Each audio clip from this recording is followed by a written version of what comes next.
Hola, mi nombre es José Manuel Portoles.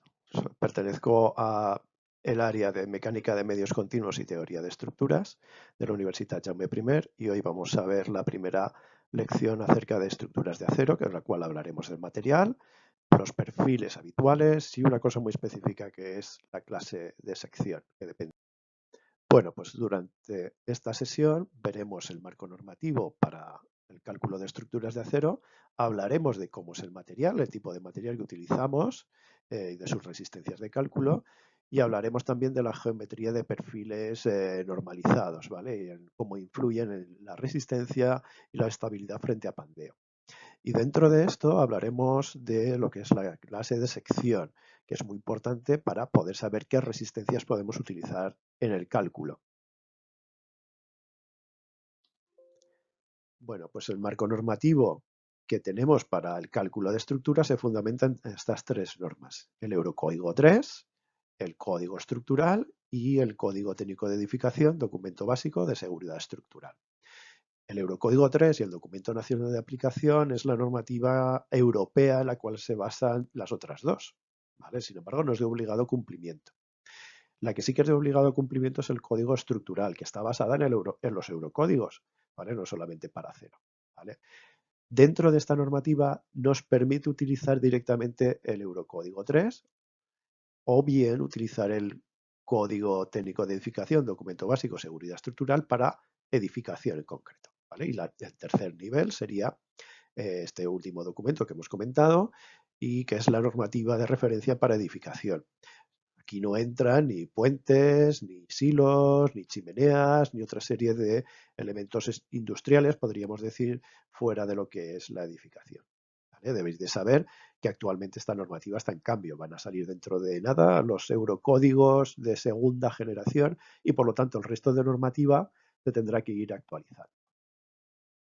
Esa normativa hace referencia al acero como un material estructural. ¿Vale? El acero es una aleación de hierro con una pequeña proporción de carbono y otros aleantes, ¿vale? Que le van cambiando las propiedades, como podrían ser manganeso, cromo, vanadio, ¿vale?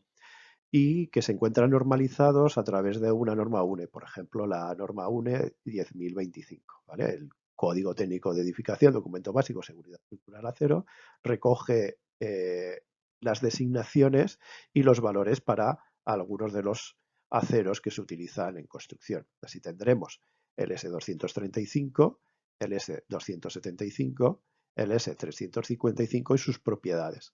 Los más habituales aquí que se utilizan son el S275 para perfiles conformados en caliente. Fijaros que la tensión del límite elástico es ese valor 275 megapascales en este caso, y la tensión de rotura será 410 megapascales. Este es el más habitual, ¿vale?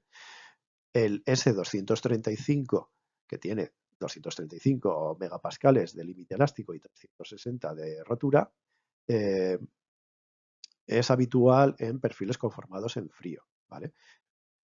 Los otros dos pueden ser ventajosos en algunas situaciones, son de mayor resistencia, con lo cual permite secciones algo más pequeñas, ¿vale? Pero no siempre.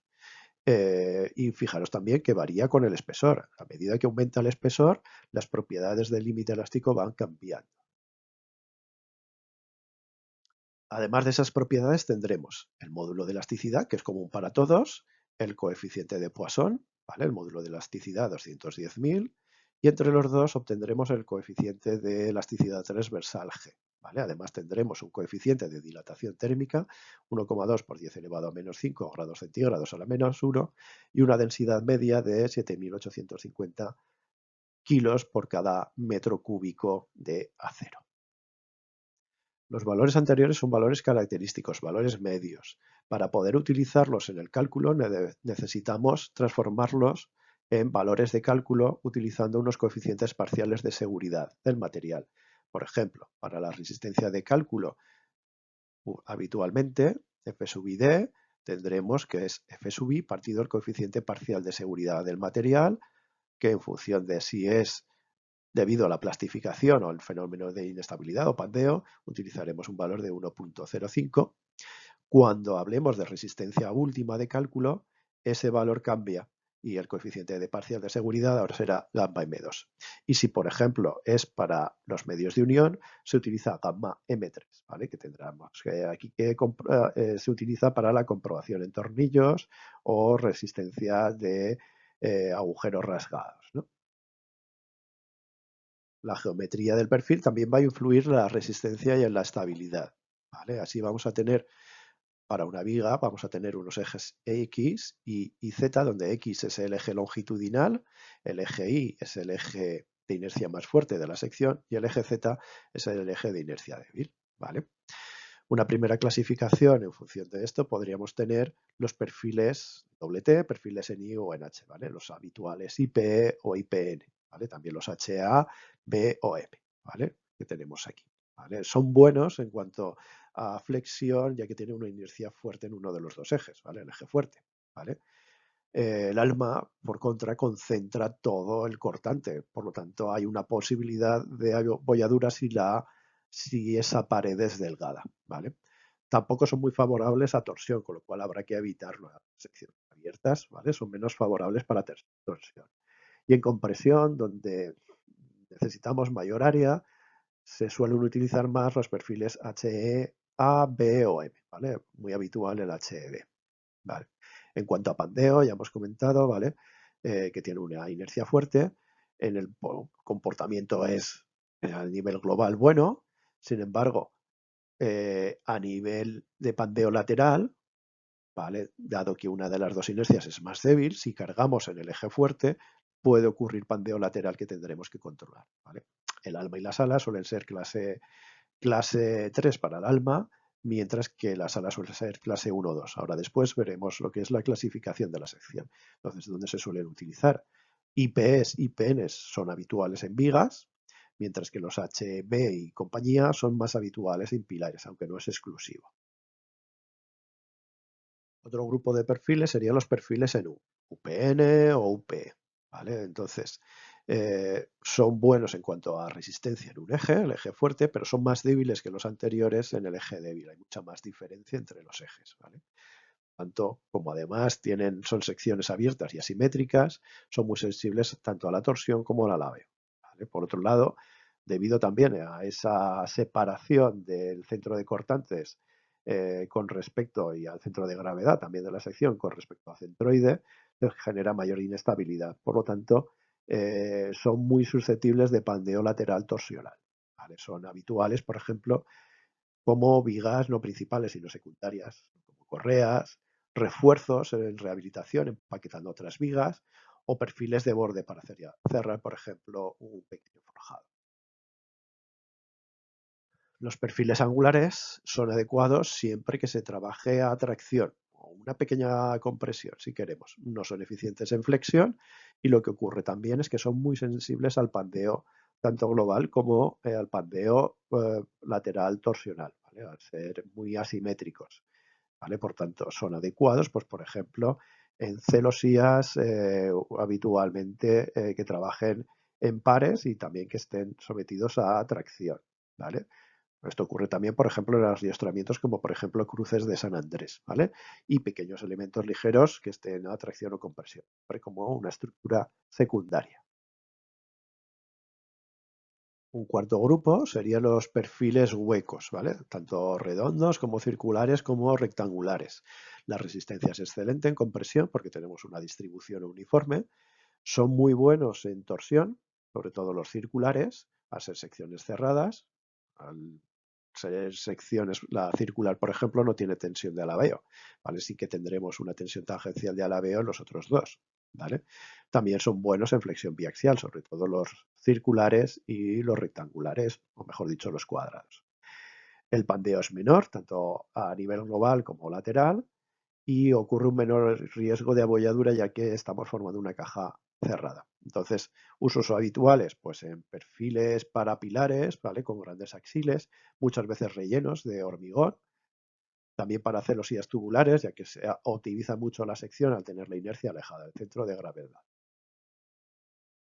Otro grupo serían los perfiles conformados en frío, como podrían ser perfiles con forma de CF, C o Z, ZF, ¿vale? Con los labios o sin labios, ¿vale? Con labios sería CF y ZF. que están conformados en frío a partir de una chapa doblada, ¿vale? Para poder hacer ese doblez se utilizan chapas delgadas. Por lo tanto, hay un alto riesgo de abolladura local, ¿vale? Eso hace que las secciones sean de clase 3, sobre todo clase 4. Por lo tanto, en el cálculo se va a requerir una sección eficaz, ¿vale? El fenómeno que domina este tipo de perfiles va a ser el fenómeno de pandeo, ¿vale? Tanto local como global. Se produce una mayor inestabilidad, ¿vale? Entonces, ¿dónde podemos utilizarlo? Se utiliza mucho en correas, ¿vale? Tanto en cubierta como en fachada, como tenemos aquí en la imagen. Y otro uso muy habitual podría ser en estructuras tipo steel framing, se llama, ¿vale? Donde estamos teniendo un marco hecho de una serie de perfiles de este estilo. Finalmente, un sexto grupo sería un cajón desastre, ¿no? Donde tenemos perfiles armados y otra serie de perfiles especiales. Aquí podemos entrar perfiles soldados a partir de otros perfiles, perfiles en cajón, vigas alveoladas y otro tipo de perfiles, ¿no? Entonces, claro, esto nos permite ajustar, en cuanto a resistencia, nos permite ajustar la geometría, ¿vale? Para obtener mayor rigidez o mayor capacidad, ¿vale? Por ejemplo, los cajones o vigas en forma de cajón o doble, o por ejemplo, los dos perfiles UPE que tenemos ahí enfrentados en la imagen, en esta imagen, lo que tienen es una gran resistencia tanto a compresión como en torsión, ¿vale? Luego tenemos, por ejemplo, las vigas alveoladas, que serían vigas como esta de aquí, donde tenemos unos alveolos hexagonales, o la de la imagen, donde tenemos unos alveolos circulares, ¿vale? Que se fabrican a partir de vigas IPE, en las cuales se cortan y se desplazan y luego se sueldan para generar esos alveolos. Permiten más rigidez, controlando, digamos, el peso que tenemos que añadir, ¿vale? Por contra, son más propensas a inestabilidades locales, ¿vale? Otro tipo de perfiles armados podrían ser estos, que son una mezcla entre un perfil HE y una plancha, ¿vale? Que se utilizan en un sistema que se llama Slim Floor, ¿vale? Entonces tenemos una serie de propiedades que podemos ir ajustando, ¿vale? Otro tipo de perfiles podrían ser los perfiles empresillados, perfiles que son unos IPE, perdón, unos UPE o UPN y con unas presillas cada cierto espacio. Esto nos permite aumentar la inercia en la dirección que necesitemos, ¿vale? Por tanto, se utilizan como vigas en de grandes luces y en pasarelas para por ejemplo, las vigas alveolares, pilares de alta capacidad, como por ejemplo pilares con puente de grúa, cuando tenemos que separar la inercia, aumentar la inercia separando las secciones, o también nos permiten, por ejemplo, las vigas alveoladas pasar instalaciones a su través. La práctica totalidad de estos perfiles se encuentra normalizados, ¿vale? Entonces, en el aula virtual podéis encontrar estos perfiles que los hemos preparado en unas tablas donde obtenemos las propiedades que realmente necesitaremos a lo largo del curso.